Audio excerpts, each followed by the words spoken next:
नमस्कार साथियों। आज ईरान का यूएस के साथ जेनेवा में मीटिंग है, उसका क्या आउटकम निकल कर के आएगा, साथ के साथ उसका मार्केट पे क्या इम्पैक्ट होगा, सिल्वर और गोल्ड के प्राइसेस पे क्या इम्पैक्ट होगा, इसके बारे में डिटेल में बात करेंगे। साथ के साथ चाइना में सिल्वर $104 के ऊपर ट्रेड हो रहा है, उसका अगला टारगेट क्या है, सिल्वर की प्राइसेस कहाँ तक जा सकते हैं, तमाम लीडिंग इंस्टीट्यूशन का सिल्वर और गोल्ड की प्राइस का क्या प्रिडिक्शन है, इसके बारे में डिटेल में जानेंगे दोस्तों। और जिस तरह से यूएस में सीएमई में जिस तरह से सिल्वर मैनिपुलेशन चल रहा है उसके बारे में भी डिटेल में बात करेंगे दोस्तों। अगर आप चैनल पे नए हैं तो लाइक करें, शेयर करें और सब्सक्राइब करें फ्रेंड्स।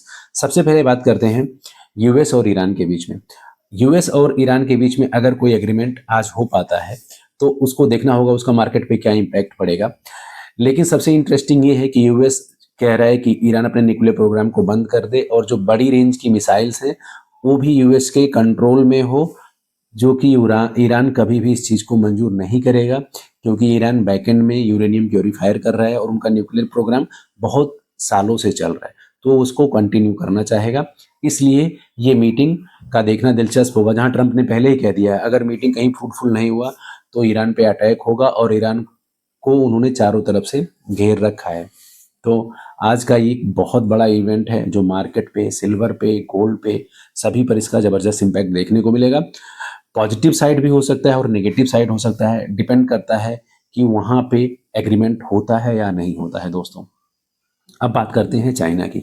चाइना का मार्केट सिर्फ 2 सेशन चला है और सिल्वर $104 के ऊपर ट्रेड हुआ है। उसके पीछे का जो रीजन है, मैक्सिको की तरफ से जो सप्लाई स्टक हो गया है, वहाँ पे जो ड्रग्स माफियाओं का इनकाउंटर हुआ और जिस तरह से वहाँ मैक्सिको के हर सिटी में अनस्टेबिलिटी है और दंगा है, और साथ के साथ वहाँ पे जो क्राइम है वो कंट्रोल में करने की कोशिश कर रहे हैं, लेकिन अभी वो कंट्रोल में नहीं है। और तमाम न्यूज़पेपर में ये भी खबर छपा हुआ है कि जो वहाँ का माफिया ग्रुप है वो फिर से माइंस को अपने अंडर कंट्रोल करने के लिए पूरी कोशिश कर रहा है।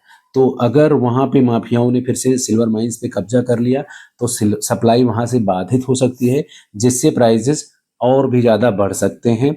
ये चाइना के हिसाब से है। चाइना ये कह रहा है कि अगर मैक्सिको की तरफ से सप्लाई कम हुआ तो वो जो सिल्वर को प्योरीफाई करता है उसको नहीं कर पाएगा, और दुनिया में जो वो सप्लाई करता है दुनिया भर के देशों में 70 से 80% का, वो वहाँ से रुक जाएगा।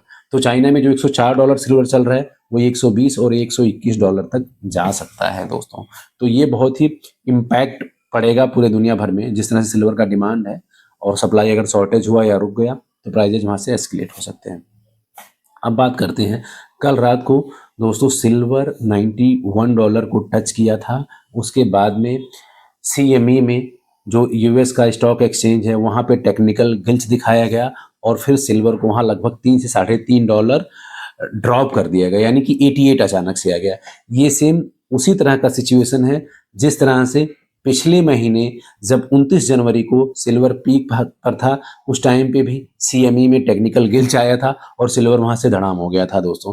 तो ये कहीं ना कहीं अमेरिका की तरफ से एक मैनिपुलेशन है। मंथ एंड में कहीं ना कहीं ये चीज़ों को मैनिपुलेट करते हैं, और जो प्राइस में एक स्टेबिलिटी होती है और एक अपर हैंड होता है उसको कहीं ना कहीं ये मैनिपुलेट करते हैं। और इसका इम्पैक्ट ये होता है कि जो रियल इन्वेस्टर हैं, ट्रेडर हैं, उनको इसका जोखिम उठाना पड़ता है। तो आने वाले टाइम में आपको अगर कोई ट्रेड लेना है तो बहुत समझदारी से लेना है। प्राइस यहाँ से एस्केलेट भी हो सकता है और डाउनफॉल भी हो सकता है, प्रॉफिट बुकिंग भी हो सकती है, क्योंकि 5 मार्च को एमसीएक्स पे कॉन्ट्रैक्ट का एक्सपायरी है। तमाम कॉन्ट्रैक्ट वहाँ पे रिन्यू होंगे और रोल ओवर भी होंगे, जिसकी वजह से भी मार्केट में उथल पुथल मच सकता है दोस्तों।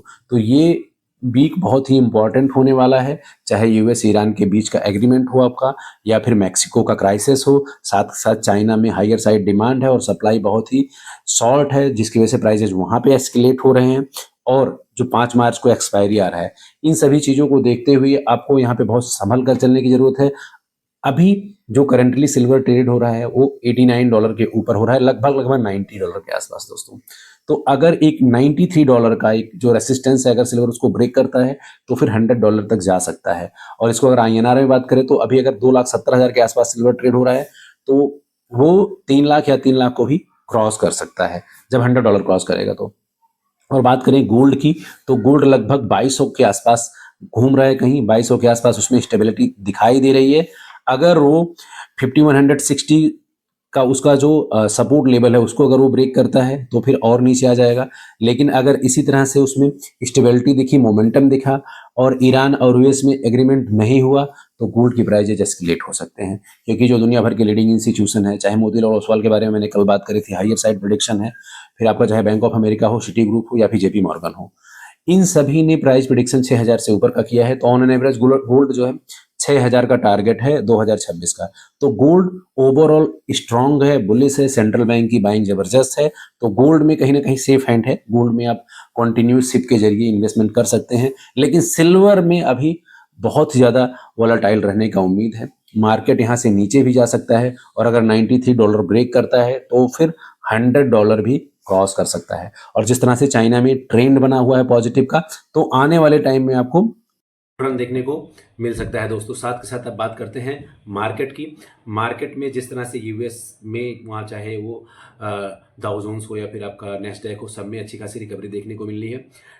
ट्रंप के टैरिफ को लेकर के अभी अनसर्टेनिटी बनी हुई है, मार्केट अभी रीड कर रहा है और उसी हिसाब से मार्केट रिएक्ट करेगा दोस्तों। साथ के साथ अगर बात करें आईटी की, तो आईटी में अच्छी खासी रिकवरी देखने को मिल रही है और आने वाले टाइम में वहाँ पे भी पॉजिटिविटी की संकेत मिल रहे हैं, क्योंकि जिस तरह से एंथ्रोपिक का हवा बना हुआ तो उसका कहीं ना कहीं जो बड़ा एक आईटी सेक्टर है उसका तोड़ निकाल लाएगा और आने वाले टाइम में वहाँ भी आपको स्टेबिलिटी देखने को मिल सकती है दोस्तों। आज के वीडियो में इतना ही।